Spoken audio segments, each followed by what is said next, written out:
Constitution Hill, one of the hurdling greats. Protectorate, Ray Dorney, Langadan. Alan King and Tom Cannon in the Arkle, Edwardstone win. Daystar who is out in front, for Harry Coughlin and for Paul Nichols. Slade Steele, Gaelic Warrior. Stateman has his day in the sun. Lossiemouth and Poulton and Blackburn opens up. Back to File and Mark Walsh. Captain Guinness. Chiuko pouring it on. This is the champion.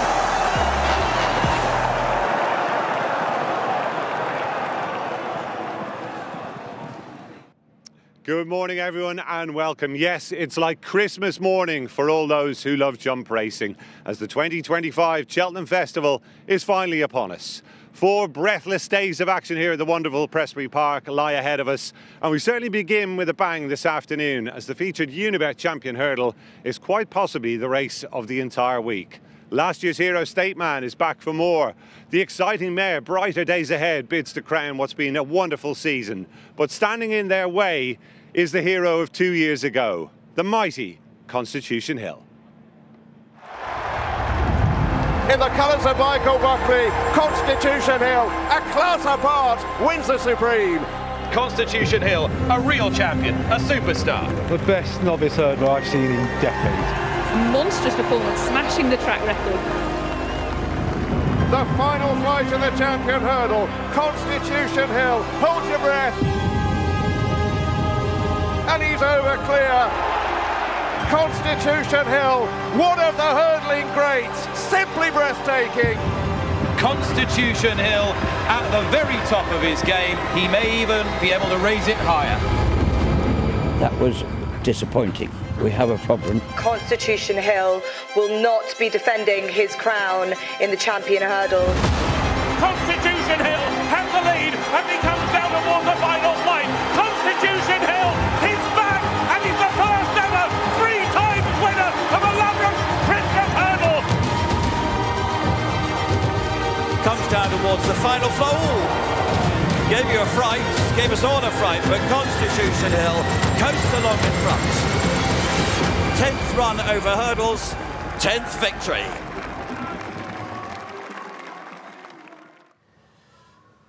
And will it be 11 from 11 for Constitution Hill? It will be a brighter day ahead, or brighter morning ahead, because Tom Bull's alongside. Tom, who can get pumped up at a walk over a Catterick. How are you feeling?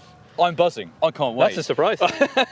It's that added spice, that added dimension that Brighter Days Ahead brings to the Champion Hurdle picture. I was so pleased when Gordon Elliott said she was going to go for the race, because it makes it that little bit more special and more exciting, doesn't it? Yeah, because if Lossiemouth and Brighter Days Ahead didn't go here, it would definitely feel different. Yeah, it certainly would. And even though a lot of people are saying, from the Irish contingent particularly, that Brighter Days Ahead could have Constitution Hill's measure, I can't have it at all. I think the champion is going to be back. Nicky Henderson's done it before with Sprinter Sacre in the champion chase, and I think he's going to do it again. And his record, from CU Len to Punjabi Depot, you could go on and on. His record in this particular race, and this horse, for Michael Buckley, buying him out of a point-to-point, Warren Ewan produced him, the bottom, and 10 from 10. And then, as you said, with Sprinter Sacre going missing, question marks at Kempton Gallop. Remember that, and yeah. It didn't happen last year. Obviously, what happened with the Seven Barrows team, just to be back here is mighty. Absolutely right, and of course we are sort of relying on Nicky Henderson really these days, aren't we, to have the big plays and the big races. It's an interesting angle, isn't it, today, because they're calling it, the bookies at least are calling it, Annie Power Day Mark II, with the liabilities they potentially face. We've got Copac Day Board, Magsborough, Constitution Hill and Lossiemouth. If they all win, it could be disaster for them. Could. Hopefully they might. I think the race starts with Michael O'Sullivan. Obviously Skybet and Michael O'Sullivan's family got together. It's really poignant, and the roar today is going to be that extra bit special. Remember 2 years ago what happened here in Marine Nationale? Yeah, it really could be. It would be a very poignant, emotional success if Marine Nationale was able to win this week. It would be wonderful to see, wouldn't it? And I think it's great that Skybet have given the title to Mikey O'Sullivan, and we can all remember him today, and I'm sure there'll be a huge number of the people in the crowd thinking of him. What else are you thinking about today? What's the big price ones you've got inside? Well, I quite like Henry's Friend actually in the Ultima. It's a really interesting Ultima this year because it's very open, and there's actually quite a lot of horses coming into it who are out of form, whereas I think Henry's Friend brings that progressive, in-form profile to the race, so I'm excited to see him. I have to say, Masborough would be very hard to beat in the Arkle, but I've been a fan of Only by Night for a long time in that race, and a mare I really like, and I think she could get that nice toe into it and perhaps put it up to Masborough. Could be a good start for Gavin Cromwell. He's got a host of chances right the way through the 4 days. Right, we're looking forward to Tom's input throughout this morning. Another key member of her team back at base camp to pull it all together. It's time to say a very good morning to Angus McNay. Hi, Angus. Niall, Tom, thank you very much indeed. Welcome, everybody, to what's going to be a fabulous 4 days in sport. You will not miss a thing with us here on Racing TV. We have got absolutely every angle covered, and we cannot wait to get started this afternoon.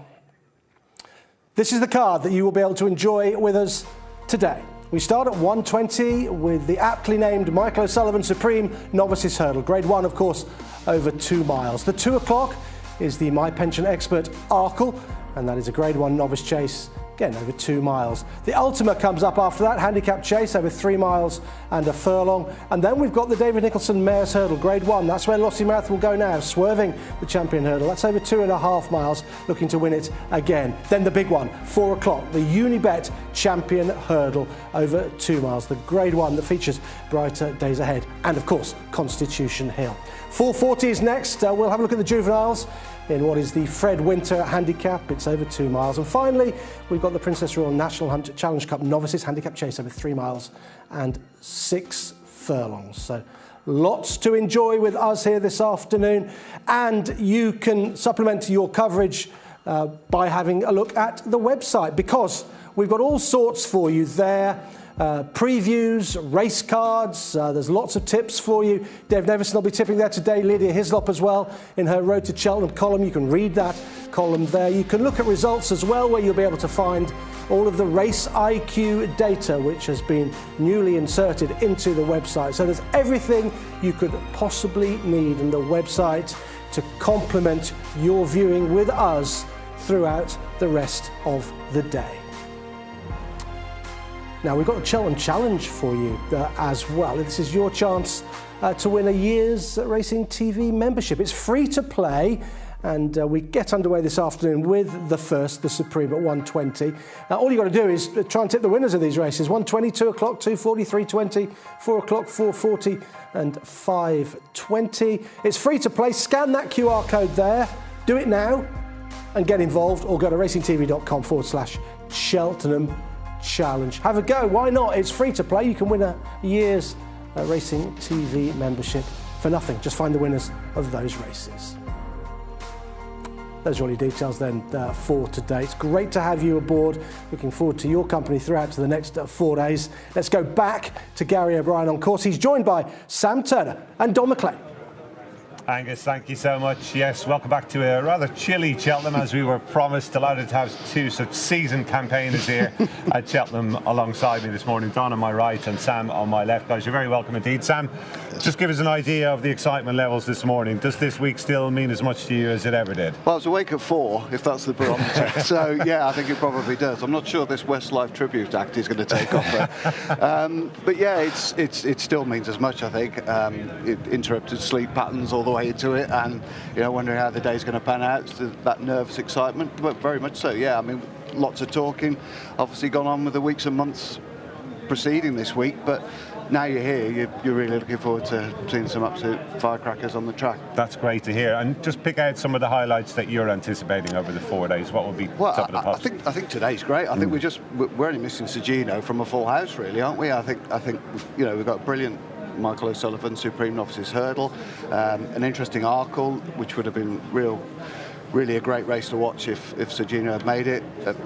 A competitive Champion Hurdle, much better than last year. Some good handicaps. I think there's plenty to like about today's action. And Don, a lot has been made in the build-up to this year's festival that some punters have opted for sunnier climes. The weather isn't that great in parts of Europe that perhaps might have been popular with former Cheltenham racegoers, but no doubt there's still going to be a huge Irish contingent. And certainly the flight I was on yesterday was full. Yeah, you would have been likewise. Flight full up. Just how big a week do you think it's going to be for the visiting party this time? Yeah, look, it's a hell of a week, and I know all the reports about attendance is going to be down, and but look, it's Cheltenham. It's the Cheltenham Festival, and we've got 28 races. They call it the Olympics of the sport for a reason. It's the meeting into which the season funnels, and look, as Sam was saying, some phenomenal races ahead today, and later on in the week, Champion Chase go all the way to the Gold Cup on Friday, and the Ryanair Chasing the Stairs Hurdle on Thursday. So look, it's a hell of a week, and the trainers, jockeys, owners, punters, bookies, it's a massive week for everybody, and it's a week towards which everybody's been aiming for months now, and 12 months in most cases. It's a question that's been asked, I suppose, a lot in the build-up to this year's fixture. The Irish versus English counterbalance, or how do we see it playing out this time around? What's your gut feeling on what the final tallies might look like? Yeah, there could be a French input as well this year. I think it's going to be similar to last year. Just going through the kind of the favourites or the odds and the different races, and remember last week trying to kind of best guess as to what races horses might be targeted at, and that's changed obviously in the last couple of days. But yeah, it was what British trainers have had 9 or 10 winners in the last 3 years, and I think it's going to be around about that again. And Sam, in terms of the ground, we're going to hear more from John Pullen in due course, but do you think it's going to be a relatively level playing field, no excuses sort of ground this week? I think that little bit of rain yesterday was very helpful, because obviously if the temperatures do drop, say from Thursday night, I mean it's cold enough now, but if we get the frost that we expected, I wouldn't imagine that they'd be able to get the water on the new course as they would have liked to have hoped. So that will have just helped, I think, and probably helped John Pullen's nerves a fair bit as well, just that rain yesterday, just to freshen it up a touch. And I think, good to soft ground. It probably might ride a bit slower than that. Lovely. Just guessing. Okay, plenty more from Don and Sam and myself as we go through the morning. He will be having a look at our feature event in a few minutes' time, but for now we're going to rejoin Niall. And it's time to get the all-important going update with John Pullen, who yesterday, we're listening to you, a little bit more rain than expected, 10 mils overnight? 3.5 late afternoon and into the early evening. We were forecast around 1, so just a couple of mil more, but I think he's actually done it the world of good, just freshened it up. We backed off the watering. We finished on the old course on Saturday. Very warm day on Sunday, and a dry day up until sort of late afternoon yesterday. So I think the 3.5 mils has actually done it the world of good, livened it up, and very happy with good to soft ground. And 12 months ago we were walking up the strip of ground after a challenging winter, very wet. The grass temperature didn't get enough for much growth. No. It looks a lot better. Are you happy? Yeah, we're very happy with cover, but it's really only just come in the last few weeks. Very sort of overcast, damp, miserable winter we've had, really. But we put some fleece down on the new course after racing on trials day, and just tried to help that along and get some good recovery on there. But this old course that we're on today and tomorrow, we got good recovery after our November meeting, so it's in great shape and got good cover. So we're very happy with where we are with that. Yes, I know it's a long week, but with the forecast, it's going to get cooler. With the extra bit of rain you had last night, does that mean you probably won't have to get the watering can out on the old track or the new track later in the week? Certainly, I don't envisage certainly on the old course, and it shouldn't dry too much. As you say, temperatures drop today, and again a little bit more, another degree cooler from tomorrow onwards, and risk of a few hours of frost, certainly tonight into tomorrow. Less so Wednesday into Thursday, but Thursday into Friday is still looking a little bit frosty. So with those conditions, potentially difficult to water, but it's also not going to dry back too much. It's going to keep a bit of moisture in the ground with the frost. Yes, yeah, exactly. Where are we at tomorrow? There's chance of showers? In the morning there's a risk of could be some wintry showers, so a little bit sleety just for a couple of hours in the morning. Again, nothing too measurable, and then dry throughout the rest of the day. But just chance of a shower or two in the morning. How are you feeling? How are you looking forward to it? Are you sort of waiting the Friday evening to... No, very much looking forward to it. It's a big week. It's what the team, very much work towards. Everything we do throughout the season is with one eye on this week. So it comes with challenges, but we all love it, and really looking forward to a really good week's competitive racing. I think we have to acknowledge, I think we're living in an era of greats. We've got great superstars out there. Constitution Hill today, it'd be great to see him win, and Galopin on Friday, 3 Gold Cups. We've got some really, really good horses around, so let's celebrate those. But the rest of the card is looking more competitive than perhaps in recent years, so looking forward to a good week. A couple of tweaks in National Chase, for a prime example. full field there. Fred Winter horses getting balloted out. It's sort of what you want to see, isn't it? Absolutely. You know, we made those changes with a view to try and create another race or two with a bit more competitiveness, and certainly at this stage it looks to be that way. So happy with where we are with that as well. And cross country going to a handicap, it's obviously always a bit slower. What's the condition like there? Yeah, it's a bit challenging out there. This top loop always does sit softer, so it's still soft on this top loop, but it's a mixture of good and good to soft on the rest of it. But again, you know, we made the change to a handicap, and we've got a full field this year, so looking forward to that one as well. We're looking forward to all 28 races. John, thanks very much for your input. That's John Pullen at Clark, and of course it's time for us to delve a little bit deeper into the feature of day one. It is the Unibet Champion Hurdle.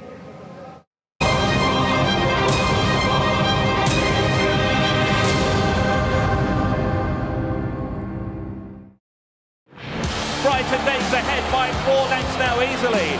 Runner-up at Cheltenham goes one better here at Aintree. Brighter days ahead, the first to make Stigman on home turf. Brighter days ahead is in splendid isolation coming down towards the final flight. Brighter days ahead and Sam Ewing a long way clear. One horse finish, it's the mare. Brighter days ahead.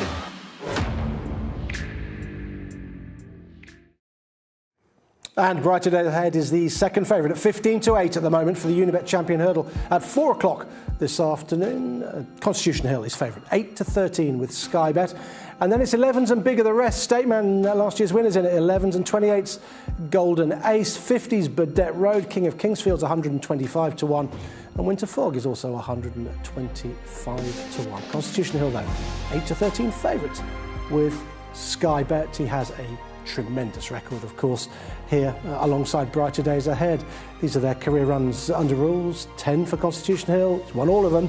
Grade 1 wins 8 and plenty of prize money in the bag as well. 9 out of 10 for Brighter Days Ahead. Beaten in the Mares Hurdle last year, of course. And she's got 3 Grade 1 wins to her name. And she too's won plenty of prize money in her career. It is a fascinating clash. I think the most eagerly anticipated clash of the week, and made even more spicier by both sets of connections being very bullish. Here's Gary. Cheers, Angus. Yes, it does have echoes of a prize fight, doesn't it? And we really can't wait for 4 o'clock this afternoon. We're going to have a look at some visual clues then, and we're going to take you back first of all to the 2023 Champion Hurdle and Constitution Hill's defeat of Stateman. Sam, I'll come to you first of all. Is it an open and shut case? If this Constitution Hill turns up here today, is he going to win? Yes. Yeah. I mean, he was imperious this day, wasn't he, as he was 12 months before. I think he became the first horse since Beulah to do the double, the Supreme Novices and the Champion Hurdle in successive years. And you can just see Paul Townend try to have a target on the back of Nico de Bourneville and go and have one go at him, but he never had the opportunity because he's just lengthened off the home turn and done what Constitution Hill does. A bit long at the last, as is his wont, but won very comfortably. And it was a performance of, well, complete annihilation, really. And, you know, this is how good he can be. There's that brave jump over the final flight there, which was all he had to really negotiate to seal the deal. We're going to have a look at more recent form, though, Don, in a second, and Constitution Hill's win in the Ladbrokes Christmas Hurdle at Kempton on December the 26th. How do we stack these two performances up? Is this run one which will encourage connections, perhaps, of the likes of Brighter Days Ahead today?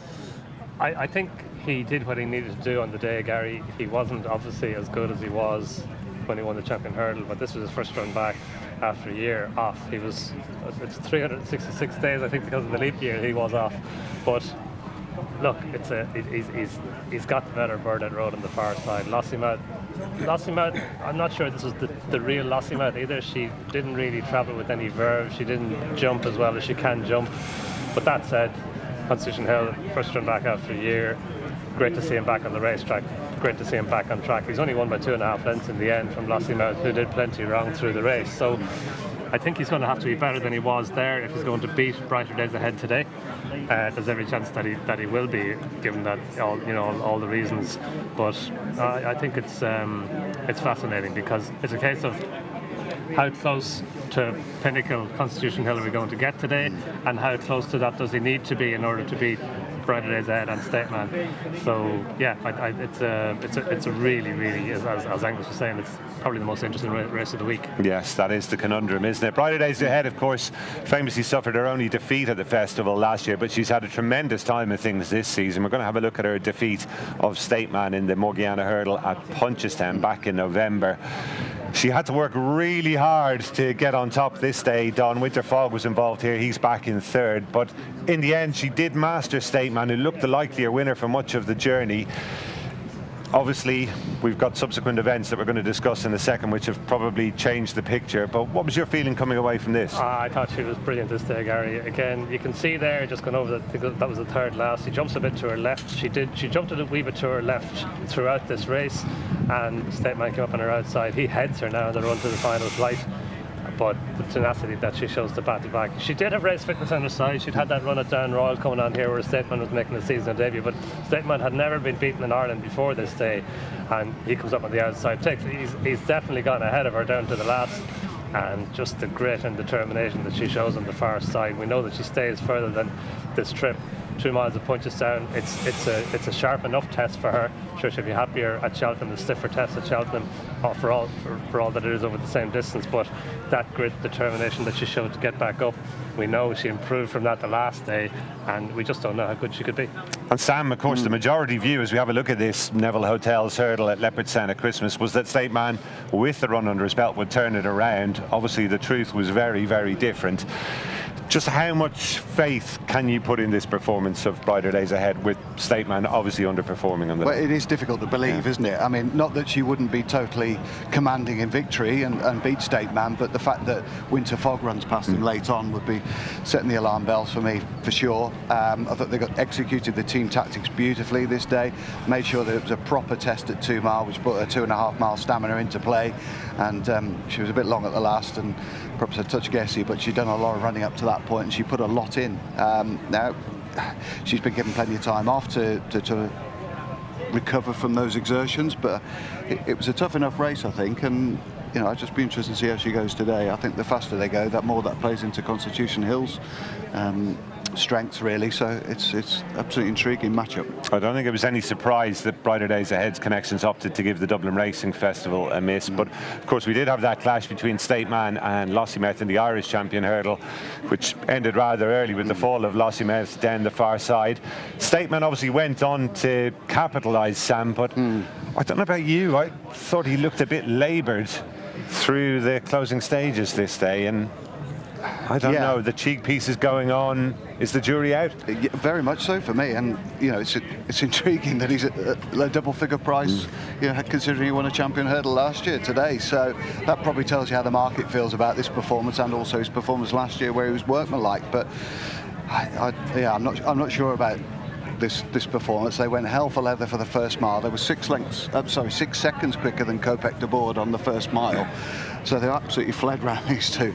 So I'm not sure of the sense of this in a lot of respects, but apparently the Seagulls caught the eye of Lossiemouth. I've seen Willie out on the course this morning with a pot gun, trying to shoo him off, and you know, providing State Man has come out of this race okay. I mean, it depends which way you look. You listen to the jockey and he says, oh, he's just doing enough and pulling himself up in front, but he looked pretty weary to me when he crossed the line. Tom, what was your take on it? State Man's been a brilliant horse, but how close to his best has he been in those last couple of starts? Obviously well below it at Christmas, but what did you think of this? Yeah, I kind of agree with your sense of this race, Gary. He's a tired horse going to the last. Now I know, you know, Sam said the figures tell you that they went very, very fast, and it could have all ended in calamity. She could have taken them with him, as we saw there. But he's going to have to do better. The fact they're fitting cheek pieces for the first time, that's significant for me. They're hoping to just galvanise them. And even when he won the champion hurdle here last year, you know, it didn't have a great depth in that champion hurdle, and he was just workmanlike in winning it. So it's obviously a way better race today. He's going to have to be better than he was last year, and the evidence that we have in his 3 runs this season so far, he hasn't proven that he's better than he was last year. Maybe as good as, but not better, and I think he's going to have to be better. One more piece of footage to show you. This is last month's BetMGM Kingwell Hurdle at Wincanton, and the 2 horses obviously we're focusing on here, Golden Ace and Burdett Road. It was a great scrap on the day, Sam. Golden Ace looked in big trouble a long way from home, but her tenacity, as much as anything, seemed to get her through, and her connections have decided to roll the big dice, so to speak, with Lossiemouth going for the mares. How do you see these two fitting in today? Well, she's such a cheap purchase as well. I mean, she's given her owner a fantastic run, really, and this was a performance of all bravery, heart and courage, really. She had no right to win. I mean, she was probably the first one off the bridle, but she kept digging, and fair play to Burdett Road as well, who wouldn't have liked this ground. It was very deep at Wincanton that day, and you know, he would have hated it, really. He would like to bounce off some proper spring ground. So she's gutted it out well there, and I can understand why they're coming here. I mean, she has already beaten Brighter Days Ahead, so you know, why not have a bit of a punt? And I see there's one or two bookmakers betting without the front two in the market, and I thought she might be a touch of value just to nick third there if Stateman didn't get livened up by the cheap pieces. And it's good to have Burdett Road in there as well. Don the County was spoken of as a possible alternative for him. Could he have a big part to play in the shape that the race takes early on? King of Kingsfield is obviously in there to help Brighter Days Ahead along. Yeah, like it's going to be fascinating how it pans out, because we know he's going to go forward, and he's a good horse. Like, he's a 140s odd rated horse. He can take them for a long way, as he did in the Leopardstown race, and she's going to sit in behind him. Yeah, Burdett Road, he's a pacey horse as well. He's a classy horse off the flat too, and Golden Ace, yeah, like she's fascinating. As Sam said, like, she beat Brighter Days Ahead here last year. Now I know they went a slow pace early on, and that was the undoing of Brighter Days Ahead and of Jade de Grugy as well, probably, but she still beat him. And I think in the early part of the season they were trying to stretch her out to 2.5 miles to make her a mare's hurdle horse. She wasn't getting home over 2.5 miles, back down to 2 miles today. It's probably her right trip. And that the Kingwell Hurdle the last day, I was surprised how she won it. I thought if she was going to win it, she'd win it for pace, but actually she won it through grit and determination again. And you know, as we saw there, really battled on the near side to get the better of Burdett Road. So the fact that they're both in it, it'll be a 5-horse race without those two. So it's good that they're in it. We should just quickly make a point about Jeremy Scott's yard as well, who before Christmas were bang out of nick, and then from the turn of the year they've enjoyed a really good time of it. So she might outrun a price. Okay, gentlemen, we've seen all the evidence. It's next on the block time. Don, I'll start with you. How do you see it shaking down? Look, it's fascinating. You know, I'm dying to see this race, probably as much as any race this week. But I think Brighter Days Ahead, we just don't know how good she can be. She gets £7 from the geldings. I think that the performance that she put in on the figures the last day, like, she went fast and she kept going fast. Her second last furlong dipped under 14 seconds. So I think she's just a colossus, and I think she can put it up to Constitution Hill. Basing it solely on what I've seen this season, I'd be inclined to agree. Sam, what are you? Constitution Hill. I think it was really interesting that he came here for the Unibet. I think that suggested that he was quite a way backwards in fitness-wise when he made that reappearance at Kempton. So I think the fact he came here and connections were happy to do that wasn't really the normal Nicky Henderson modus operandi, which in recent times has been, if we don't have to run, we don't. But he was happy to come here, so I think that's a real positive statement. Great stuff. Probably no surprise then that we've got a hung jury here. A race not to be missed then, today's feature, the Unibet Champion Hurdle at 4 p.m.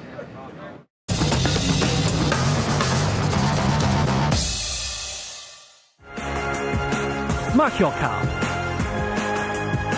Proudly sponsored by Timeform. So Ed, racing's all about winning, isn't it? More than that. It's about the fences. No, it's about the speed. It's all about their suits. It's all about these amazing athletes. It's about his race faces. Whatever it's about for you, Sky Bet offers more extra places than any other bookmaker, as verified by Oddschecker. It's what you can expect from the UK's #1 betting app. Sky Bet, for the fans. Well, there you go.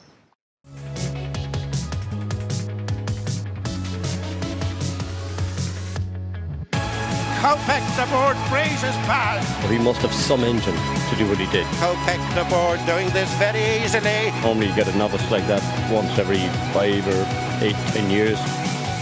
It's the yellow clay now sent on by Jack Kennedy. He's an exciting horse tonight. He's got a lot of class. It is the yellow clay and Sam Ewing out clear. The way he done that today, he's a very nice horse. The big Westerner from Argent Dubois the near side, but the big Westerner's picked up again. Romeo Coolio over the lash. Having too many quick over now, to be honest.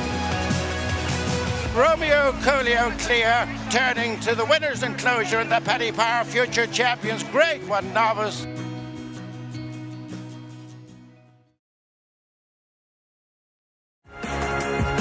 Mark your card.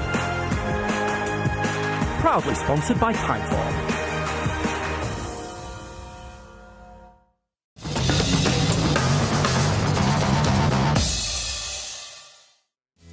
We all dream of having a festival winner, and Michael Masterson has achieved it twice. Silver Jara was a surprise in 2008. Appreciate It was no such thing in 2021. They're off. Come towards the last. Appreciate It. Up and over safely. He landed with a 10-length advantage. But Appreciate It, he's a wide margin winner. He must be 20 ahead. What an easy success. Paul Townend and Appreciate It have won. Talk to me about Appreciate and how you came to acquire him to begin with. Well, I bought him, Willie Mullins bought him off Pat Doyle, which I also bought Champ Kiley, Grade 1 winner at Naas also. So Pat has been fairly good to me, some bad ones as well. But Willie bought it, and Willie really rated it, but didn't run her. He didn't Appreciate, didn't run until he was nearly 6, 5 or 6. And then he went on to, everybody said he was a chaser, that he wouldn't be 2-miler. Willie stuck by what he thought. He won 2 Grade 1s in Ireland, 2 miles. Appreciate It will stay at the top of the 3 over flights, is winning in great style for Paul Townend and Willie Mullins. Appreciate It, another top trim Leopardstown performance from Appreciate It. The Mastersons have some quality horses at their disposal. Those first 2 seasons, he was extremely highly rated. Yes. A lot of people believed he was something of the second coming Yeah. from his bumper season, even when he was second in the bumper. Yeah. But it was that hurdle season that really captured the imagination. Yeah, yeah. The lead into the festival, you were going there with an odds-on favourite. Yeah. Were you still were you cautiously optimistic with your experience behind you? I was, but you had to put faith in, you know, who am I to tell or anybody tell Willie Mullins what to do? I think the whole press said he's not a 2-mile hurdler, and he proved he won by 24 lengths. What do you remember about that day? Well, we were sitting at home because in the pandemic, me and Mona and my son Keith were at home watching the race with 2 friends. It was weird because, you know, a horse to be 24 lengths coming, I think it was 10 lengths coming to the last, 24 lengths coming to the line. You know, so probably saved the hangover though, probably. You didn't celebrate after? We did celebrate. Yeah. Maybe not as much as if we were at Cheltenham. We've been lucky enough, you know, there's a lot of people that in racing that never has Grade 1 winners. We've had, I don't know how many, but, you know, 2 winners at Cheltenham, 3 or 4 Grade 1s at Punchestown. Can't really complain. I think 3 years on the trot, we had the favourite in the bumper at Cheltenham. We just, to finish second, but went on then to win at Punchestown, so, you know, and carefully selected, went on to be a good horse. And Appreciated, obviously, speaks for himself.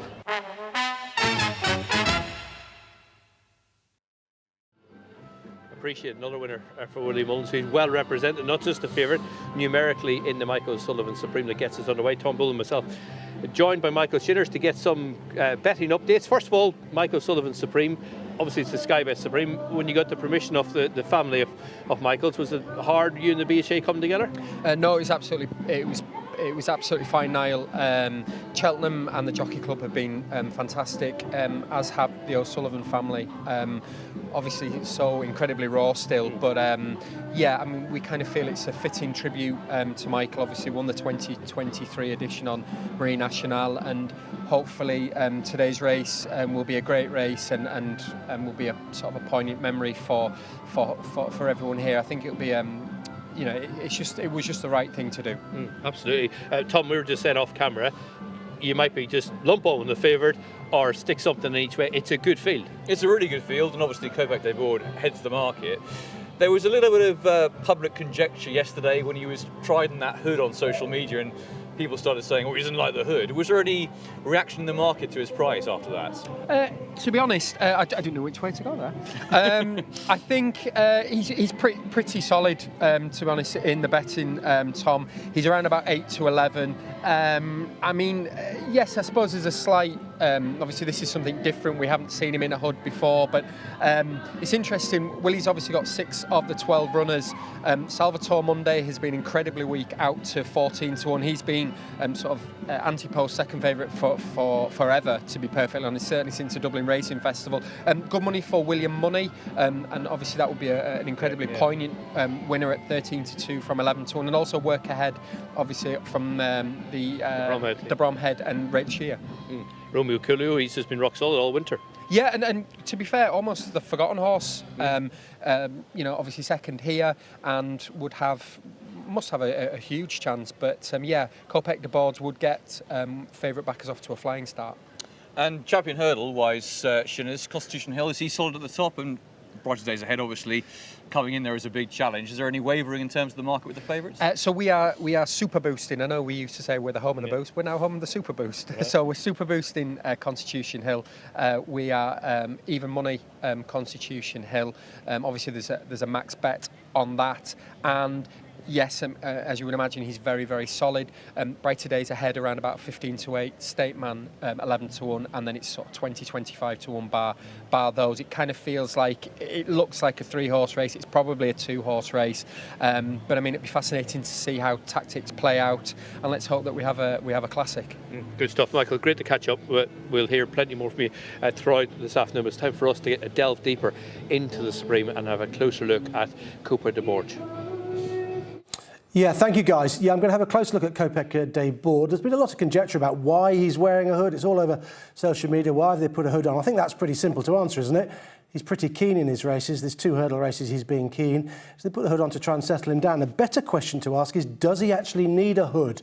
I'll answer that in the context of the Race IQ data, looking at his 2 runs over hurdles thus far. And the first thing to highlight is that he made massive improvement from his first run to his second run in terms of his jumping. Now, his first run over hurdles, he won, of course, but he jumped terribly. There he is in second spot. Now, these are the jump index for him at various hurdles. 4.1, that's a terrible jump. 5.9, 7 would be an average jump, so he's well below average. 4.3 at that jump, and that meant that overall his jump index was 5.6. But yet, jumping poorly throughout the race, he still finished quite strongly, a finishing speed percentage of 101.52. So he could still see his race out well despite those poor jumps. That suggests he really does have a big engine. So here he is on his second start in February at Leopardstown. Just look how keen he is. He's much keener this time around, knowing a lot more about what was required of him, and he was, well, pretty rank through much of the race, and it's to his real credit that he finished the race off as strongly as he did. And what he did was show sustained speed. Here is his furlongs through the mid part of the race: 15.09, 14.52, 15.14, 13.51, where he quickened, 14.38, 15.09. Sustained speed. And there, as he's doing that, he was a bit keen still, and hampered by a loose horse. Paul Townend's hands up off the withers of the horse for much of the race. The sustained speed that he showed was way too much for his rivals. That's where he quickened with his sub 14-second furlong, and then he kept on rolling all the way to the line, despite having been really, really free through the race. Look at his finishing speed percentage, 103.21, so he's 3.21% quicker the last 4 furlongs than the rest of the race, despite having pulled hard. And look at his jump index, 8. That's much better. That's above average. 5.3 on his debut over hurdles, but he's improved so much from his first run to his second run as far as his jumping is concerned, with that jump index of 8. His overall jump index lifetime score is not particularly good because of that very low first time out score, but he improved a good deal on his second start there. And the fact that they put a hood on is because he was so keen, as we highlighted there, keen for much of the race. Don't know whether the hood will settle him down, whether it might have an adverse effect on him. But my contention would be that this is just attention to detail from the Willie Mullins team. He doesn't really need a hood. We saw there, he pulled hard, yet he still jumped really well, and he saw his race out well too. So he doesn't really need it, but this is just fine attention to detail from the Willie Mullins team. And such detail has worked for him on many occasions in the Supreme Novices Hurdle. Here are some of his winners, Tourist Attraction, and all the way down there to Appreciate It, who we saw a little bit earlier on. Some familiar names for you: Classical Dream, Duvan, Votor, Champagne Fever, etc. So this man, he really does know what he's doing, and he decides that this horse wants a hood. I say, fair enough. It may just help him to settle a little bit better than he did on his second start over hurdles, but he probably doesn't really need one.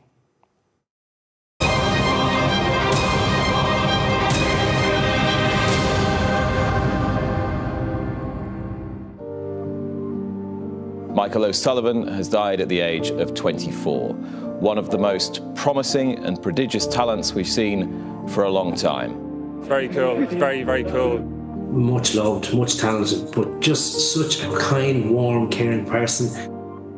Everything you heard about him, read about him, to meet him, talk to him, know him, actually he's a gentleman and a fun character as well. There's a bit of mischief about him too, but look, he was a great, great man. They're off. Sky Bet Supreme Novices Hurdle gets the festival underway. Marine National comes sweeping on by. Delivered a ride of such maturity, such thoughtfulness, such patience, such poise. And it's Marine National who draws away to win the Sky Bet Supreme. I'm dreaming of this day since I was a kid. I suppose it's surreal at one thinking. I'm just enjoying every minute of it. Racing will miss Michael O'Sullivan so much. In an interview 2 years ago, he said, "I'll never forget where I came from." Michael, we will never forget you and your talents taken away from your family all too early. The opening race of the 2025 Cheltenham Festival will be named the Michael O'Sullivan Supreme Novices Hurdle.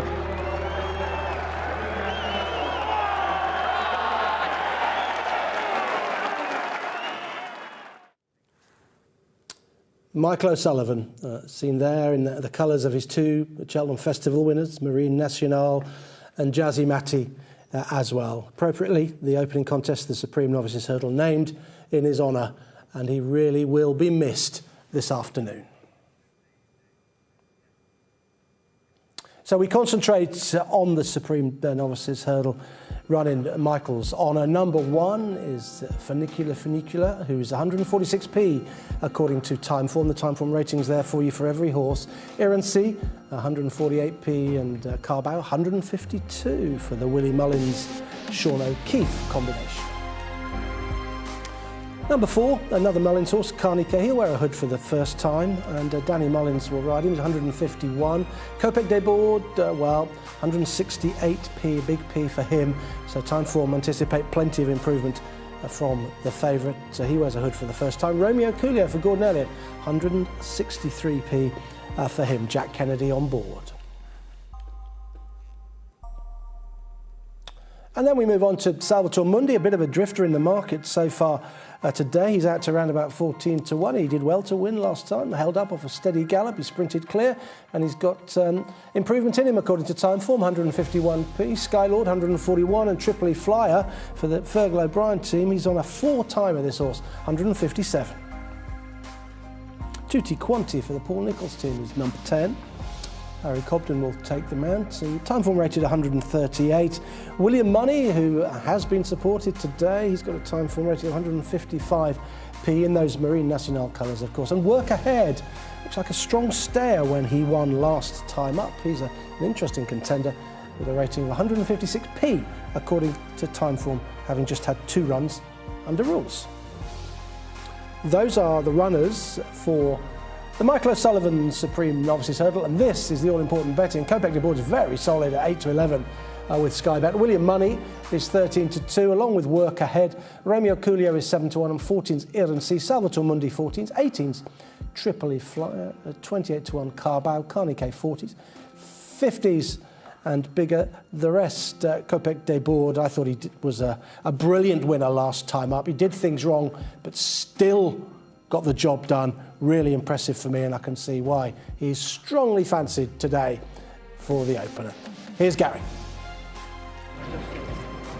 Angus, thank you very much. And here is this explosive performance from Copec des Bourdes in the Tattersalls Ireland Novice Hurdle at the Dublin Racing Festival. He beat stable companion Carnique on this occasion. Carnique himself well clear of the remainder, and Don Angus has illustrated, I suppose, with the data there, the huge jump up from his hurdles debut at Leopardstown at the Christmas Festival. We know Willie Mullins trains them to improve run to run. Can we expect even more than this today? Yeah, we can expect a lot, Gary. I suppose there was always a possibility that he would do something like this if he could introduce a bit more fluency into his jumping, because he did remarkably well to win on to win his maiden hurdle over Christmas, given how poorly he jumped. He clocked a similar time to the time that Work Ahead clocked in the other maiden, and Work Ahead was carrying 5 pounds more, but given how poorly he jumped, Go Back to Board jumped, it was a fairly remarkable performance. And then he came on and did this here, the performance that we saw there. I think the race IQ jump index was 5.6 in his first run. It was 8.0 for his second. So that tells you how the degree to which his jumping improved. And he has a serious engine. I mean, before we picked it up there was a loose horse kind of taking him out wide, but he came back inside, was totally unfazed by it, and went on and won as easily as he liked. And the time was good as well. It was faster than McLaury's time in the handicap hurdle later on. So no, it was a colossal performance. And Sam, he seems to be certainly the standout novice hurdler on our side of the Irish Sea.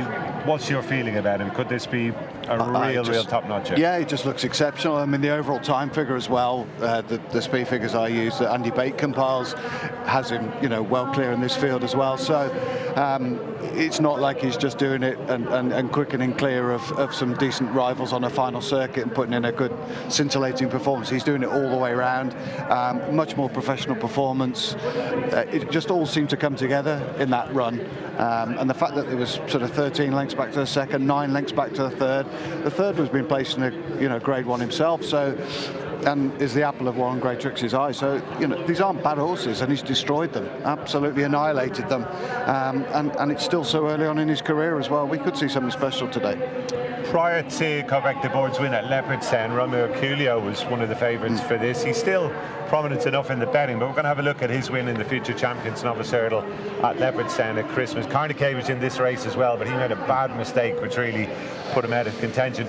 Sam, this is going to be a common theme with a lot of Gordon Elliott's coming here this year. Romeo Coolio has obviously had a bit of time on the sidelines since then. He's, I suppose, gone out of our minds a touch more. Yeah. Is he still a player today from an each-way perspective at least? Yeah, very much so, I think. I think it's a positive that he's got good experience of a Cheltenham Festival, which is a slight concern with the favourite, which we didn't really touch on, that he could be a bit edgy, a bit buzzy, perhaps, and that's going to be tested here, his temperament.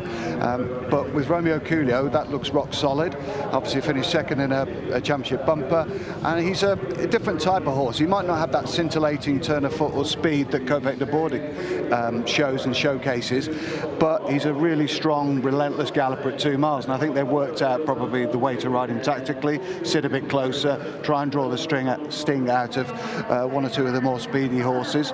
And I think I'm fascinated to see how he goes today, and to see whether Gordon Elliott's tactics of giving the DRF largely a swerve proves to be a profitable one. No doubt he's a very good horse, Don, and ran well in the bumper here last year too. How realistic a threat, though, is he, do you feel? I think he's a threat. It is an interesting kind of policy of it. Well, not a policy, but a strategy that he uses sometimes, Gordon Elliott, when his horse will be busy before Christmas, and then you have your last race of Christmas, and then straight to Cheltenham, this is the Dublin Racing Festival, and that's what Romeo Coolio did. That's what Brighter Days Ahead is doing as well, 3 runs before Christmas, including Christmas. And Romeo Coolio, like when he got beaten in the Royal Bond Hurdle, I was disappointed. I thought, that's as good as he is, that we've kind of got to the ceiling with him. But then he put up that performance that he put up there in beating Blue Devassi, who's a good horse himself, a stable companion, into second place, and he really came away from him. And his worst jump was the last there that we could see. We didn't see all the jumps, but his worst jump was at the last. And excuse me, to put up that performance and to come away from Blue Devassi like that was impressive. And as Sam said, he's got course form. He finished second in the champion bumper here last year when he was weak in the market as well because of the soft ground probably. But that was a big run, and coming back here, back to Cheltenham, where we know we can operate here, both the preliminaries and the track itself. And he was on the far side in the home straight, probably on the worst of the ground as well. So it was a big run. I think he's a player, all right. Well, the market is obviously dominated by Irish horses, but there are a couple of home-trained representatives in there as well, Tutti Quanti. And we're going to have a look at Triple League Flyer, who comes into this on the back of an impressive win in the Ladbroke Stuffcut Hurdle at Kempton. Sam, just want to get your thoughts on this one. He did come back with a bit of blood in his nose, but I think the fact his connections don't seem to be too bothered about it, and the fact that he's turning out again reasonably quickly would, I guess, lend a bit of substance to that, wouldn't it? Yeah, and it might be something that is just him. But I mean, he didn't jump very well here. I mean, I know the Race IQ jump index gives him sort of a mid 7.5. but you can see there he's just clattered through the last as well, and that is really going to have to sharpen up. But he's a horse of immense ability. I wondered whether they might skip this and go straight to Aintree, because he's obviously well suited by that track, or a flat right-handed track, as we've seen here at Musselburgh and Kempton. But just the way that he pulls it. Johnny Burt's got unstinting faith in him, I think. He knows that he's got a horse with a proper engine, and the way that he's quick and clear there, admittedly, he's going to tackle a lot better competitor here and a lot better rival here, but I'm still very impressed with that performance. Whether he can win a Supreme or not, I'm not sure, because I think there's a raft of Irish horses that are going to be in front of him in the betting and also probably in the race, but I think he's got a lot of ability. I'd like to see him run well here and then go to Aintree.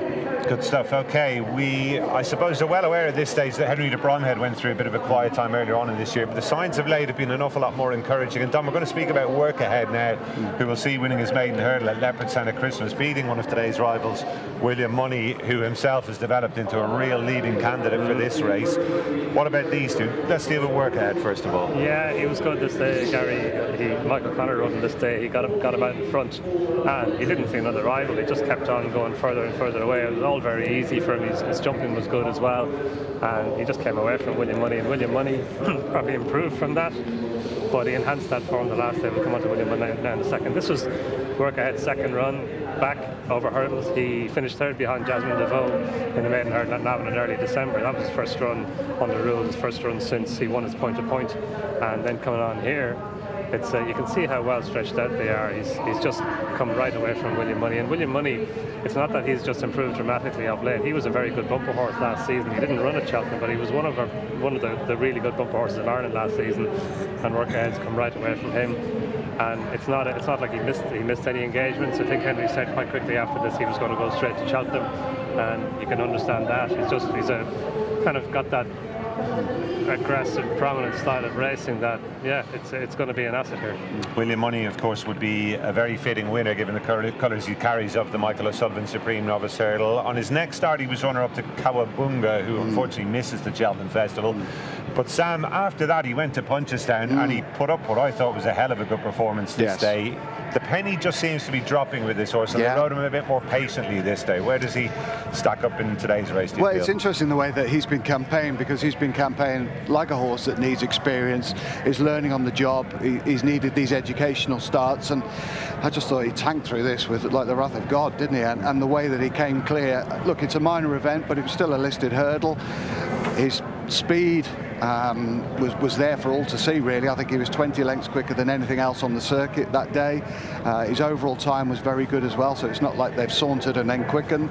And I mean, look, he's just pulling a cart going over the line. I was really, really taken with this performance, and it certainly endorsed Work Ahead's form, and that Work Ahead performance, of course, has produced a number of winners as well, so their form lines are really stacking up quite strongly. So I think they're going to provide stiff competition this afternoon. There'll definitely be plenty of sentimental support from them, but I think there's plenty of hard-headed support from him too, judging from the market. He's been very strong. There is, yeah, and the horse that he beat into second place there, the Great Moody, he'd been really impressed with winning his previous run at Punchestown. He beat a good horse in Guramagat, so it's strong form, and he's improving. He has to improve on the Work Ahead run to get the better of him, but he has improved since then. He's obviously a better horse now than he was then. The Barry Connell horses are in good form, and yeah, like what an appropriate poignant winner it would be if he could win it.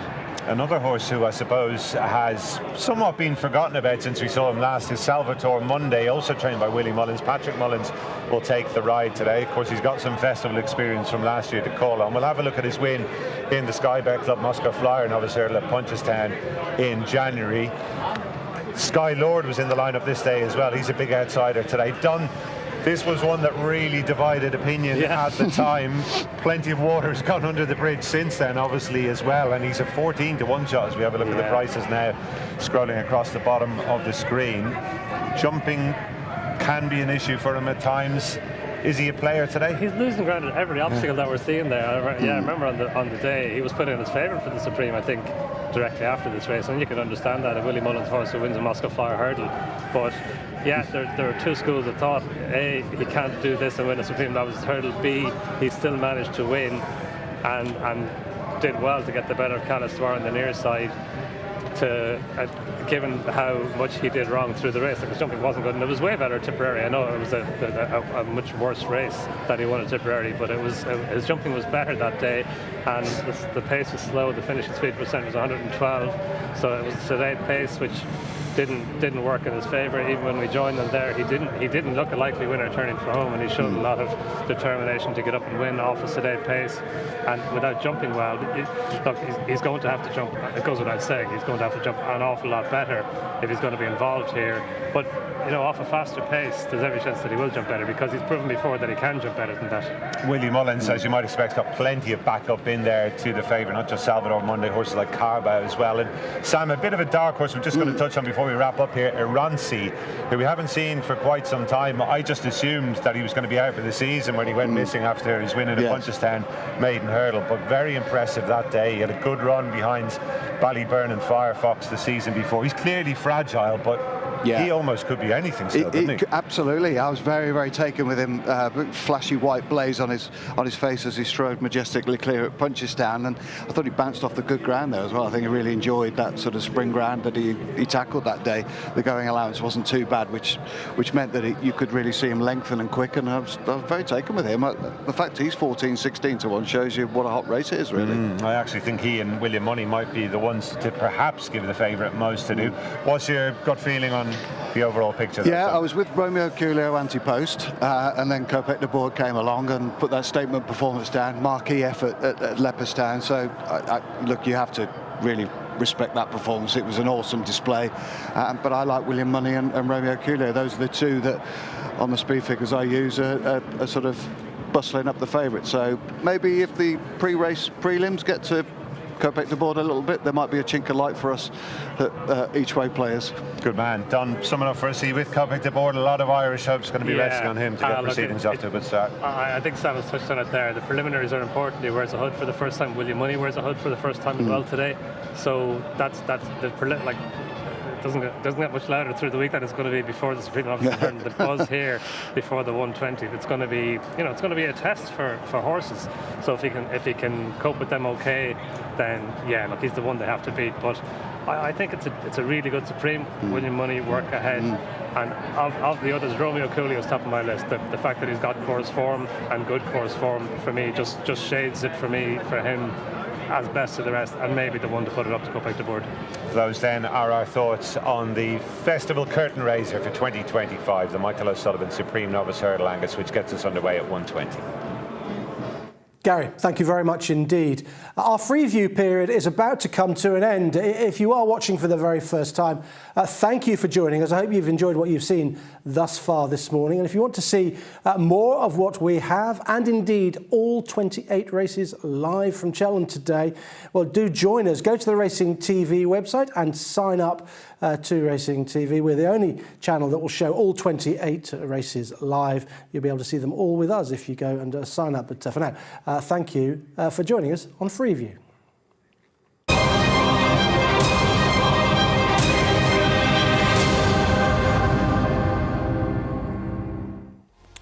Lossiemouth is back to defend her crown in the Close Brothers Mares Hurdle Grade 1 this afternoon at 3:20. 11 going to post. She's 8-11, one of the odds-on favourites today. Jade de Grugy, stable companion, is 6-1, makes each way appeal for me, I think. July Flower 7-1, Joyeuse 17-2, Calacontes 11s, Dysart Enos is 25-1, Take No Chances is 28, Jatara 33s, 40s Queen's Gamble, Galamarceau in the same colours as Jade de Grugy is 50-1, and Casa Nomento 100-1. But Lossiemouth, the decision was to run here, not to the Unibet Champion Hurdle, and as a consequence, she is the 8-11 favourite with Skybet. 11 go to post. Joyeuse was the one who was supplemented for this race by the Nicky Henderson team. She rated 138. She's only 6. She's thoroughly progressive. Plenty of people will be interested in getting involved with her each way against the short price favourite, Lossiemouth. Let's get the thoughts of the guys on course. Very much looking forward to this one, Angus. Obviously, the picture changing completely with Lossiemouth going here rather than into the champion. She was a brilliant winner of the race 12 months ago. Don, I just wonder though, we can interpret this decision to run her here in two ways, I suppose. Maybe it is going for the slightly easier option, or perhaps the significantly easier option, but does it suggest maybe that Connections aren't feeling she's firing on all cylinders good enough to have a go at the champion? Yeah, there is that possibility, Gary. Look, in her favour, she's got £9 in hand on official ratings. Paul Town has chosen to ride her in front of Jade de Grugy, and she's the winner of it last year. She's the standard setter. But yeah, no, absolutely, that's definitely a factor. She's not on the Champion Hurdle. The connectors think she's not in a place where she's going to be competitive in the Champion Hurdle, and therefore come on here, and therefore is she good enough to go and win a Mares Hurdle? So yeah, it's definitely a question in the back of your mind. Let's have a look at last year's race then. She had her stablemate Gala Marceau amongst her defeated foes on this occasion.